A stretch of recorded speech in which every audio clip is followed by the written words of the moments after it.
Angelo John Lewis here for the Diversity and Spirituality Network.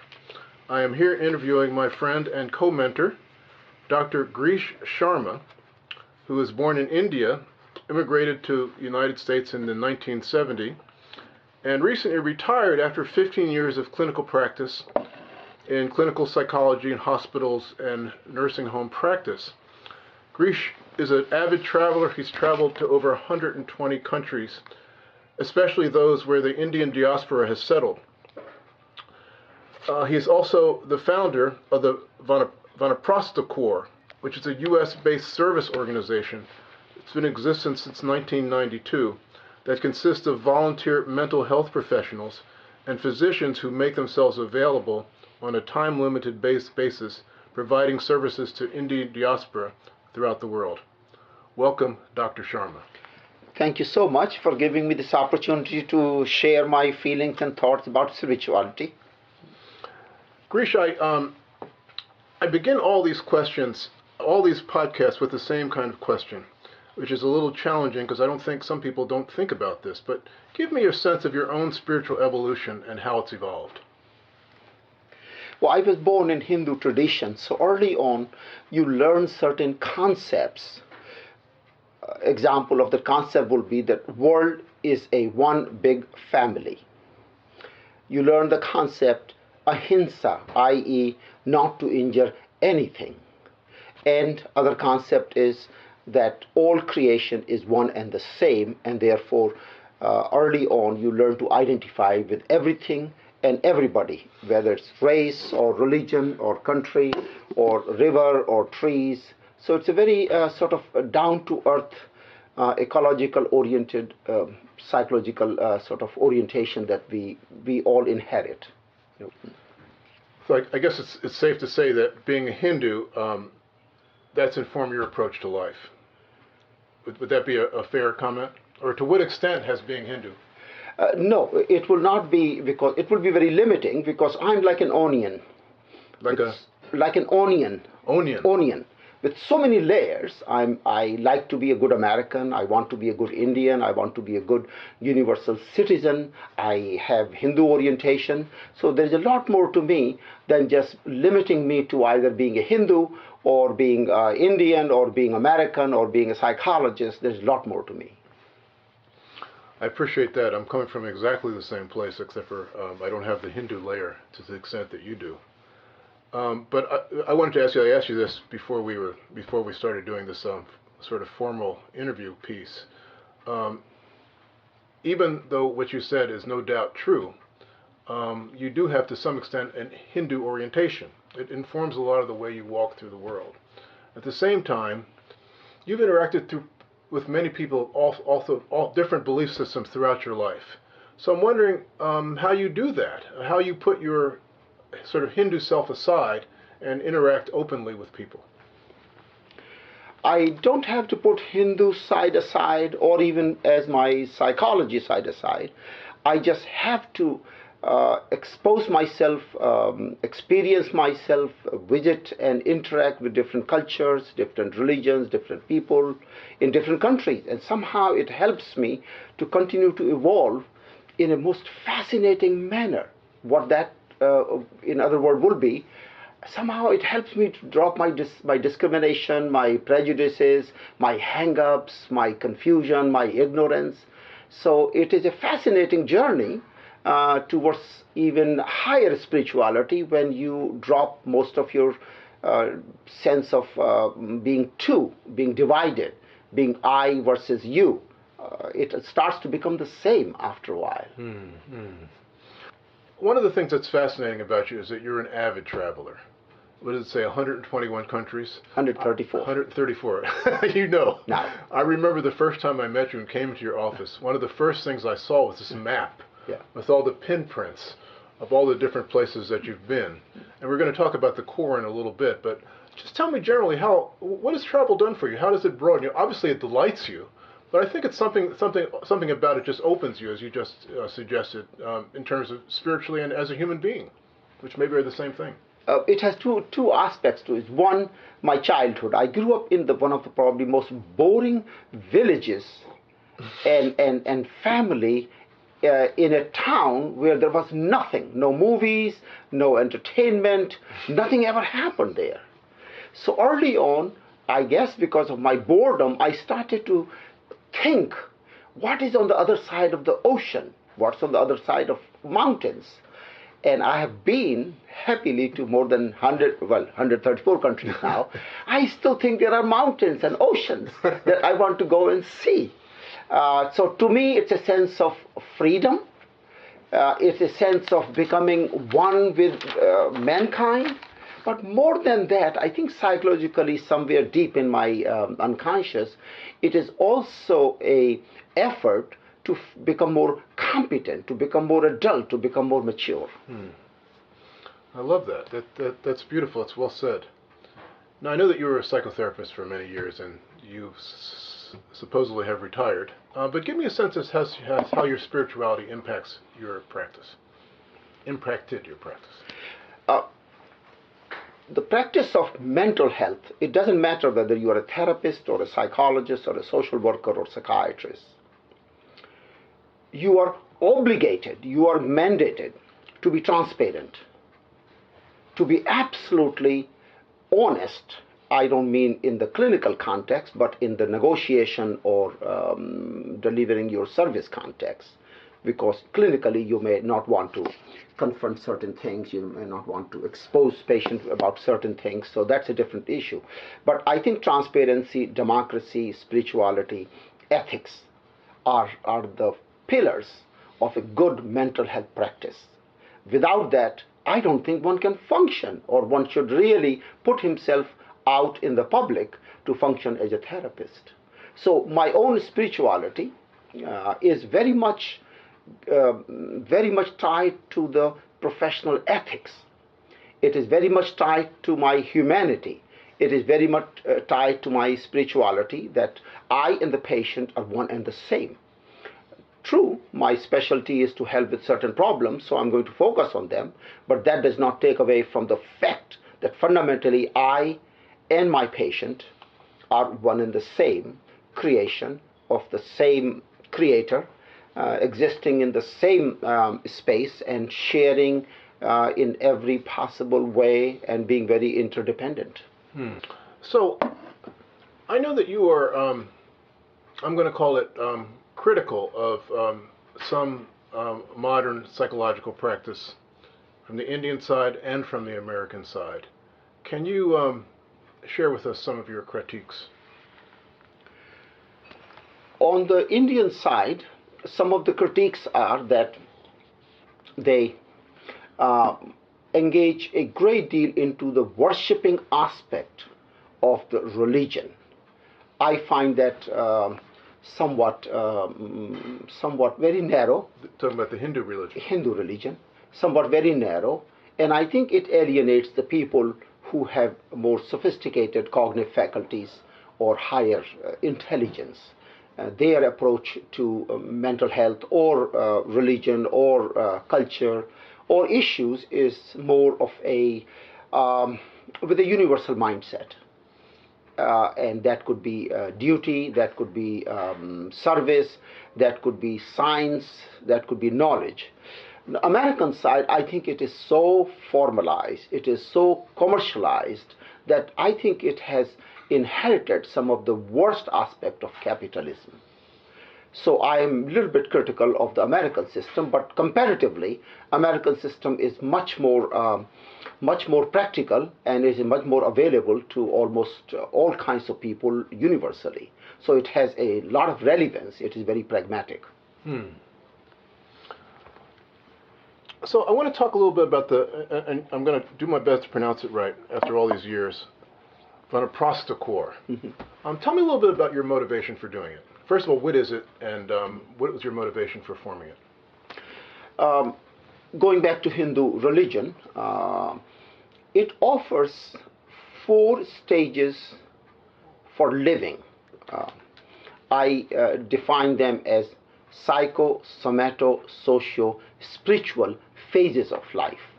So first 25 years are supposed to be celibate, devoted to building body, mind, character, and acquiring wisdom. Next 25 years are supposed to be life of a family person, where you engage in rat race, earning, taking care of your family, raising children, nurturing your parents, as well as earning and engaging in materialistic life. And the next 25 years, which are called Vanaprastha, they are very crucial.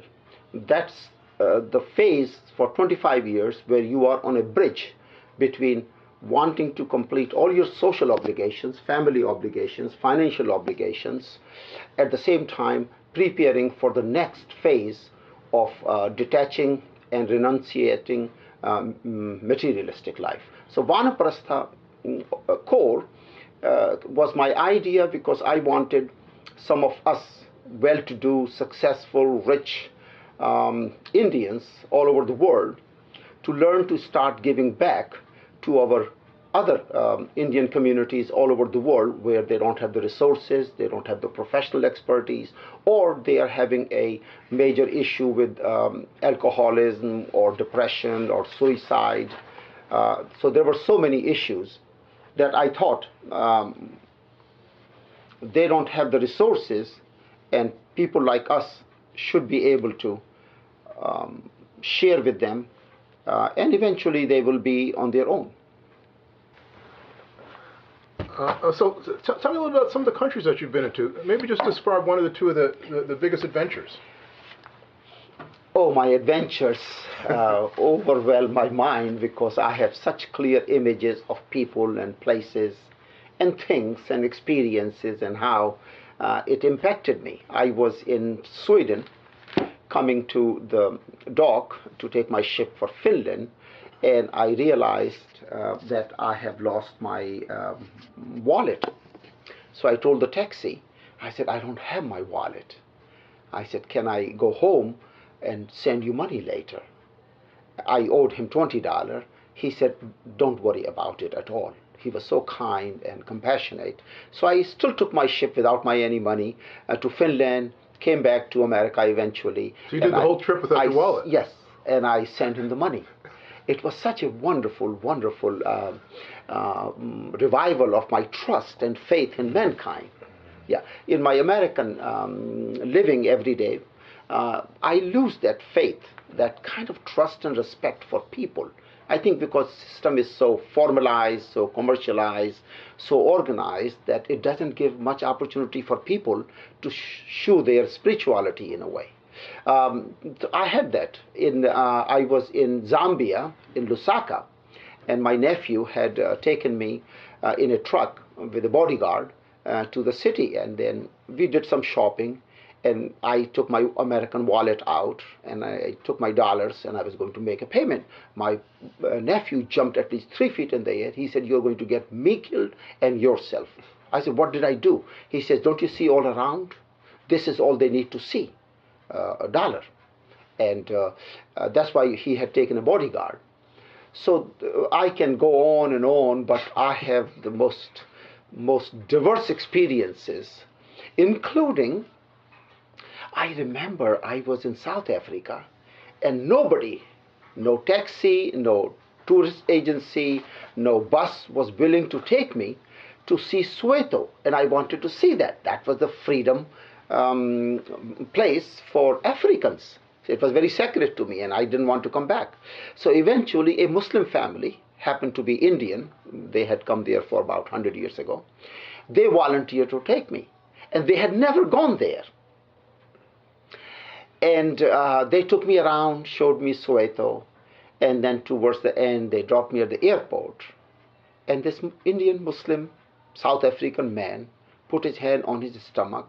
He said, forgive me if I have not done enough for you to be a good host. It was such a moment for me. I will never ever forget that moment. Now, you cannot experience that, and I'm serious about it, in America, or if you do, it will be very rare and very brief. But when you're traveling, you see the sides of human being. They will enlighten you, they will transform you, they will give you a true example of real functional spirituality. I wonder if you could give me a sense of what your own spiritual practice is. to me, spirituality is not something that I have to practice. It is not something that I have to discuss. It is not something that I have to attend a group. It is a set of values. It is a mindset which guides everything from my choice of food to my choice of living to my decisions about everyday life, including interpersonal relationship. Once you have this mindset, it becomes your core. So I may, like an onion, have many, many layers, but my core is spirituality. Spirituality transcends any religion, any culture, any color, any gender. It simply means that I and you, I and everything that exists in this universe is one and the same. There is no duality. Once you have that sort of identification, compassion, oneness, empathy, there is nothing to think about it. I always give an example that when a Native American Indian cuts a tree, he apologizes to the tree for taking his life, but thanks the tree for allowing him to make a boat so he can fish for his children. Now, his identification with that tree is probably the best and the most perfect example of spirituality. There are no words to explain that, and I really think that certain Aboriginal cultures, certain tribal cultures, certain basic cultures, particularly Hindu Dharma at its core, is pure, uncontaminated spirituality. You know, I think I would be remiss to ask you, I think a lot of people who are listening don't have the extent of the Indian diaspora. They don't have an idea of it. They see prosperous Indians like yourself, and they figure Indians are just doing all right. Could you sort of speak to the state of the Indian diaspora? Indian diaspora is very complex. One, it is about 30 million people all over the world and about 1.2 billion people in India. So it's a very large in terms of numbers. I think it is the second largest after Chinese. And Indian diaspora is settled in different countries, prominently in English-speaking countries due to the British colonization of India. And it varies from country to country, more in terms of problems than its character. For example, recent United WHO report said that the highest rate of suicide in the world is in Guyana. And then they said it is not only in Guyana, but it is among Hindus. Then in Fiji, you have people who are converting to Christianity because of their poverty. And then there are other countries where alcoholism has become an issue.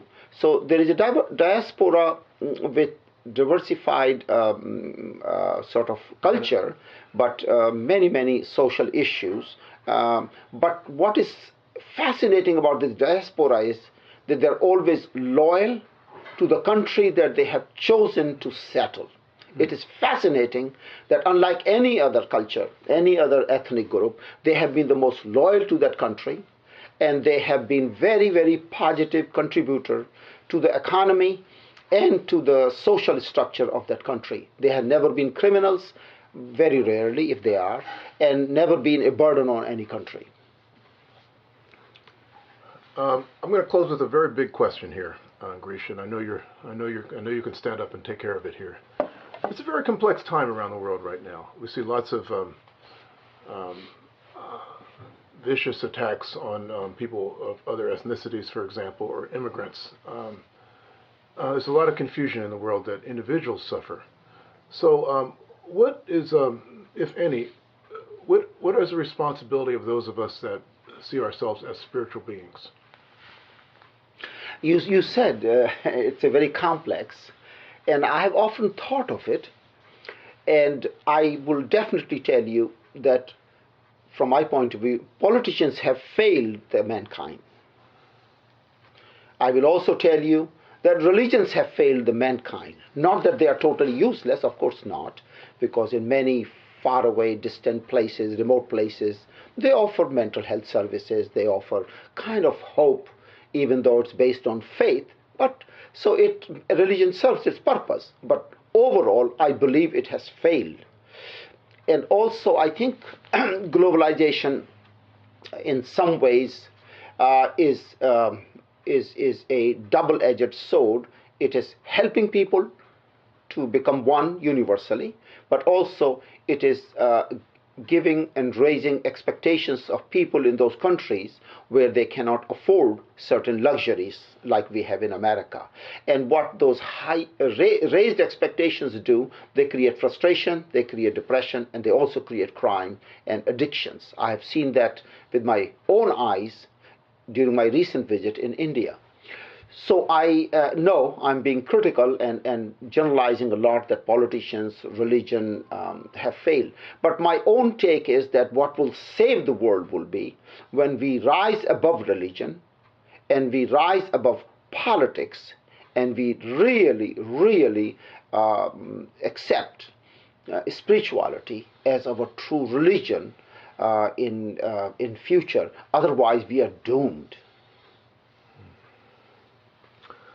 Well, Greesh, I really appreciate you speaking with me. And if people want to find out more about Greesh, I guess one place they could go is they could read his latest book, Mental Health Survival Guide for Indians and Families of Indian Origin, which is available on Amazon. And he has a sort of obsolete website, drgreesh.com. And I'll put some more information about him in the show notes. Greesh, thank you for spending time. You are welcome. It's my pleasure. It's always an inspiration to speak with Greesh. I do want to tell you about two upcoming workshops we have, Diversity and Spirituality Network events. One is on the East Coast and the other is on the West Coast. You can find detailed information about both of them by going to our website, divespirit.com, clicking on events. The first is a weekend workshop facilitated by renowned life coach and author of more than 28 books, Frederick Dodson. That's Reality Creation Workshop. It's on Memorial Day weekend, the 26th to the 28th, and it focuses on teaching you the art of focusing your attention, imagination on actions, towards the desired outcomes. Frederick is a wonderful writer. I've read myself 3 of his books, and I've received some coaching from him. I think he's a real deal, so I hope you'll attend. And the other is a diversity and spirituality, what we call network exploration, and that is on June 11th in San Diego at the University of San Diego University. And again, you could find some information about it online under events, divespirit.com. And it's called, we call it the things we don't tell each other. What would you like to know about others that you've always been too reluctant to ask? What would you like to know? Would you like others to know about your own visible and invisible differences? What are the things we don't usually tell each other, and if known, would help us understand each other? And that one's by donation. Again, it's on the 11th of June in San Diego, and please go to the website for more information. I want to thank you very much for listening. I hope to see you next week.